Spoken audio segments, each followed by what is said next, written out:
A very good afternoon. You're watching Lunchtime News on TV1. For the News First team, I'm Yuki Portia. Before we head into stories in detail, let's start off with a look at this afternoon's headlines. Power cuts to be imposed in phases from today. Fuel shortage reported in many power plants in the country. Cabinet papers submitted to import only electric vehicles in the future. Ranjan Ramanayaka produced before the Supreme Court. The U.S. orders families of all American staff at the U.S. Embassy in Ukraine to leave the country amid heightened concerns. Starting off with your top story this afternoon, Minister of Energy Udaya Gammampila says it is impossible to supply furnace oil to the Ceylon Electricity Board until the 9th of February. Now, he noted that CEB has been informed in this regard. Meanwhile, the CEB Engineers Union said due to the shortage of furnace oil, island-wide power cuts are likely from today. The Sapugaskanda power station is currently inactive after it ran out of furnace oil, and as a result 108 megawatts of power is lost from the national grid. The Utturajanani power station is also running out of diesel and furnace oil. The CEB Engineers Union pointed out that the stock of furnace oil at the barge-mounted power plant at the Colombo port is only sufficient to generate power for 1.5 days. Accordingly, the CEB Engineers Union said starting from today, power supply will be disrupted across the island under 4 phases. We cannot supply furnace oil to the Ceylon Electricity Board at the moment. We could only call for tenders to import furnace oil after they made a request. That shipment will reach Sri Lanka on the 9th of February. Until then, we cannot supply furnace oil to them, and we have already informed the CEB regarding this. Meanwhile, Minister of Power Gamini Lokuge says a special discussion will be held today regarding the management of fuel, adding that if the generation of power could be managed with the remaining stocks of fuel, there is no need to go for power cuts. If we can properly manage the remaining stocks, we can continue without power cuts. The decisions reached during today's meeting will be announced to the public.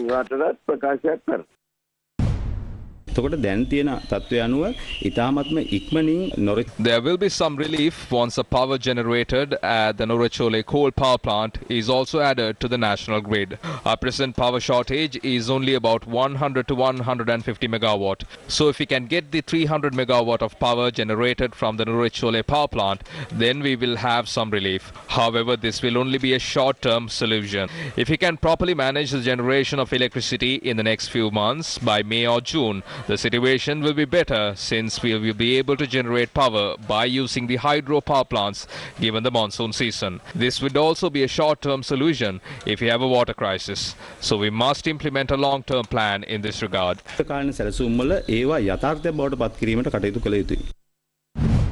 Following other views expressed by various political factions regarding the present economic situation in the country.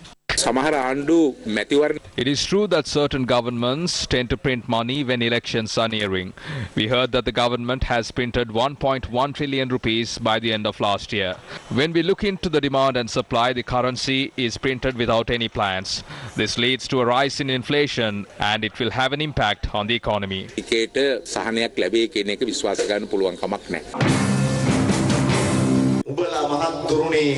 You have made the people suffer by destroying this country. When the farmers are suffering without fertilizer, you are stealing from that as well. The people of this country are rallying around Jatika Jana Balawegaya to teach you all a lesson.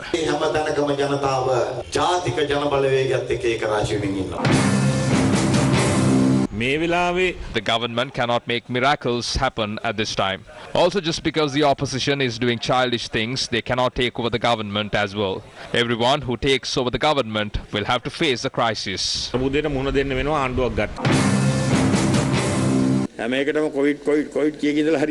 There is no point in blaming COVID-19 as a reason behind every issue. India is a poor country. They were also heavily impacted by COVID-19. However, their economy did not collapse. Although US is a rich country, they were impacted as well. Their economy did not collapse too. However, our economy did not collapse owing to COVID-19. Now, what happened to the relief packages received from Japan for COVID-19? Opposition leader Sajid Premadasa raised this question in Ambalantota yesterday. What is the price of a kilogram of rice? Where is the dal that was promised to be sold lesser than 100 rupees? Is COVID-19 the reason for the farmers to face a fertilizer shortage? Gas explosions occurred. Cookers exploded. There was a liquid fertilizer crisis and even a milk powder crisis. These people stole from COVID-19 as well. They stole even from the vaccines. They stole from testing kits too. They stole from the relief packages received from Japan. Japan has provided millions worth of relief. They don't have anything to say when we asked about what happened to this. Now the minister, who held 3 discussions a day, is not even to be seen. ප්‍රවෘත්ති සාකච්ඡා තුනක් පවත්වපු වර්තමාන වෙළඳ ඇමතිවරයා දැන් පැත්ත පළාතක එන්නේ නැහැ. The opposition leader expressed these views during an event at the Utravalika Rajamahaviharaya in Ambalantota. The opposition leader Sajith Premadasa also provided a financial assistance to the Perahera of the Utravalika Rajamahaviharaya as well. Still in local news, the Department of Examinations says the report citing that the Grade 5 scholarship examination paper was released prior to the examination date is untrue. The Commissioner General of Examination, LMD Dharmasena, said information is circulated that after the examination paper was issued to the students, pictures of certain exam papers were taken and released to social media. He further said the move did not impact the examination. The Grade 5 examination was conducted last Saturday. The Department of Examination stated 340,508 students sat for the examination, while marking will commence on the 31st of this month. Minister of Environment Mahinda Amaravira states a cabinet paper has been submitted to import only electric vehicles to the country in the future. He made these remarks during an event in Kandy yesterday. The President is interested in renewable energy. When this topic is discussed worldwide, our country is preparing to take off on a rapid journey. I submitted a cabinet paper stating if we are importing vehicles to the country, priority should be provided to electric vehicles. I'm happy that during the President's speeches during the recent times and during the speech in Parliament, he reiterated that priority will be given to import electric vehicles. නැවත සාතික කරන එතුමාත් මේ රටට නැවත වාහන ආනයනය කිරීමේදී විදුලි බලෙන් ධාවනය වන ඉන්ධන වලින් ධාවනය නොවන වාහන කෙරෙහි වැඩි අවධානය යොමු කරනවා කියලා. Former parliamentarian Ranjan Ramanayake, who is already in incarceration for contempt of court, was produced to the Supreme Court once again today. This was for the second contempt of court case filed against him. The second case was filed by the Attorney General following an order by the Supreme Court, noting that a comment made by Ranjan Ramanayake during a program caused contempt of court. Moving on, Colombo High Court Judge Amal Vanaraja fixed for trial the case filed by the Attorney General against Hirunika Premachandra for abducting a youth from Dimathakuda and aiding and abetting in the crimes. Now, the case was fixed for the 2nd of May 2022.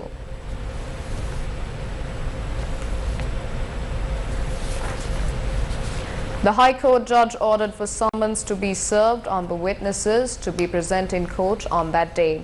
The Attorney General filed this case against former Member of Parliament Hirunika Premachandra on charges of aiding and abetting the abduction of a youth from Dimathakuda on the 21st of November 2015. Moving on, farmers in Dambulla and Sigiriya are still suffering due to a lack of proper fertilizer, pesticides, weedicides for vegetable cultivation. Farmers say that even though organic fertilizer was used for cultivation this time, the harvest was not up to expectations.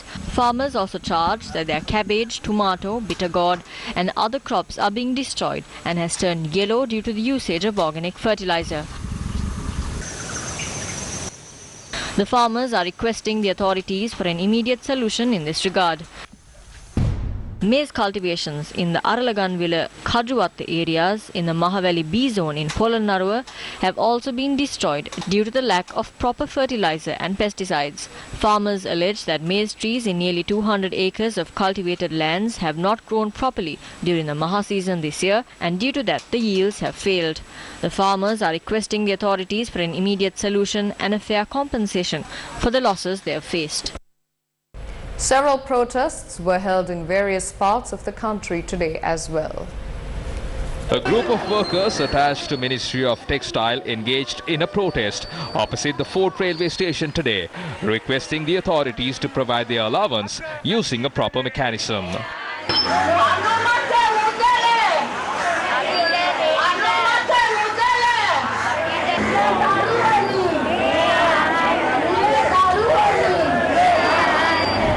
Meanwhile, teachers, trainees of Central Province staged a protest at the agitation site situated opposite Presidential Secretariat today.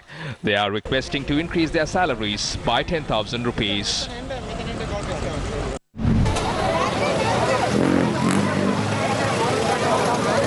Meanwhile, the doctors and the staff of Kurunagala Teaching Hospital are staging a protest as a result of not arresting the suspects who assaulted a doctor of the same hospital on the 19th of this month. The vehicular movement along the Kurunagala-Colombo main road was disrupted due to the protest, resulting in a heated situation between the commuters and the protesters.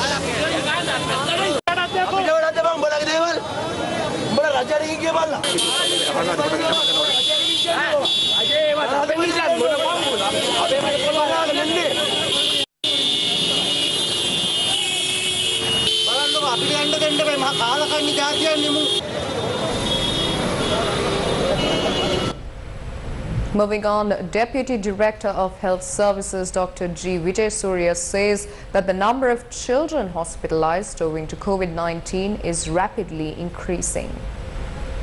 Over 50 children infected with COVID-19 have been admitted to the Lady Ridgeway Hospital for Children. There is a rapid increase in the rate of COVID-19 infections among all age groups. More than 50 children are receiving in-house treatment at the Lady Ridgeway Hospital for Children, while around 10 to 15 COVID-19 cases are directed for treatment daily. Another 15 COVID-19 deaths were reported yesterday. This was confirmed by the Director General of Health Services. Another 838 COVID-19 cases were detected yesterday.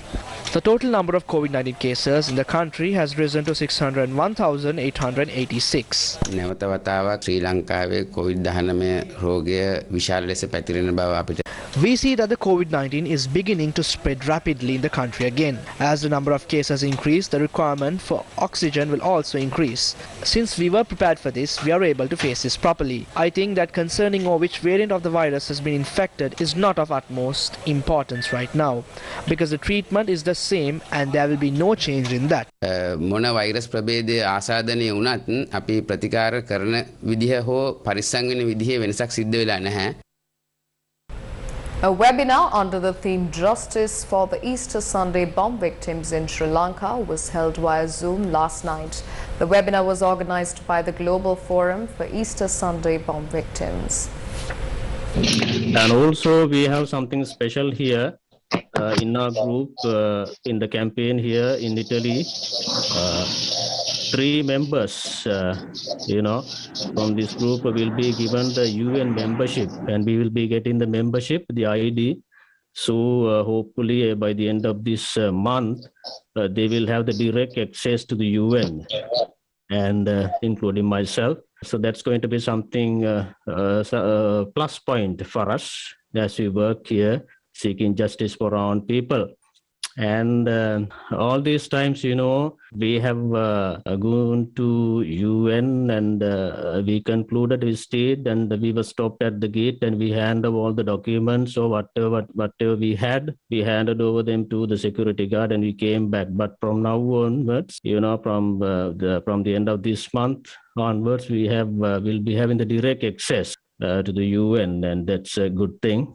Schedule is done to go to different embassies, at the tragic incident that took place in April 21st. We have there had been few foreigners, lost their lives, and our team they have identified their countries, and then we have decided to go to their embassies just to get the initiation and cooperation to force the government. We know the truth and how it is formed and how the foundation was laid and everything, and we know the facts and the reality. But sad fact is that truth is going under the carpet. Therefore, we want to make more and more the international community aware. I have a very brief question to His Eminence Malcolm Cardinal Ranjit.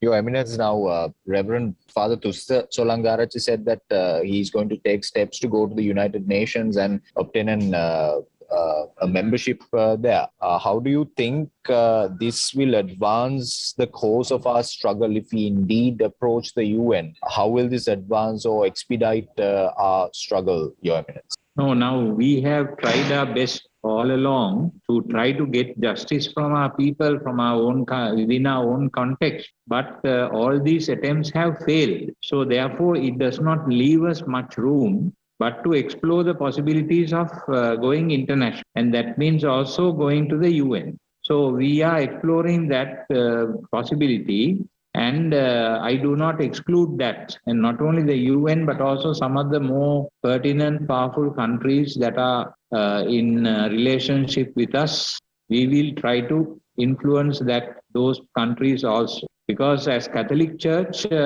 we are an international organization and we have our links all over the world. And at my level as a cardinal, I have my own fellow brothers who are cardinals in different important cities and important countries where we will be able to do that. So I have not done that so far as a mark of hope that this will somehow find a local solution, but it becomes apparent to us that nothing is happening. In fact, the legal system operated by the Attorney General does not seem to consider the recommendations of the East Attack Inquiry Commission. Therefore, we are not left with any other option but to go that way.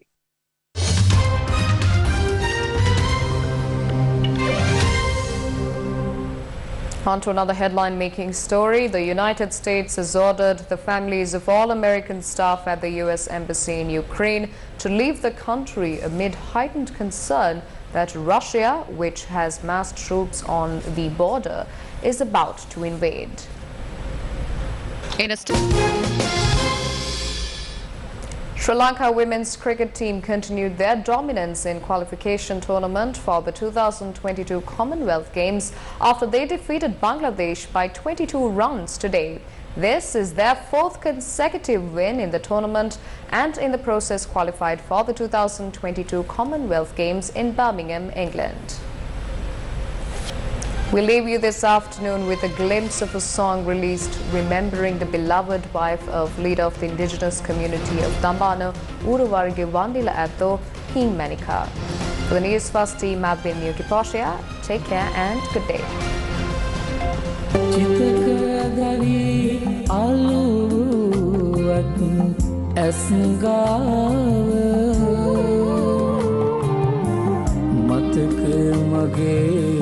සුවඳයි ඔය හිත්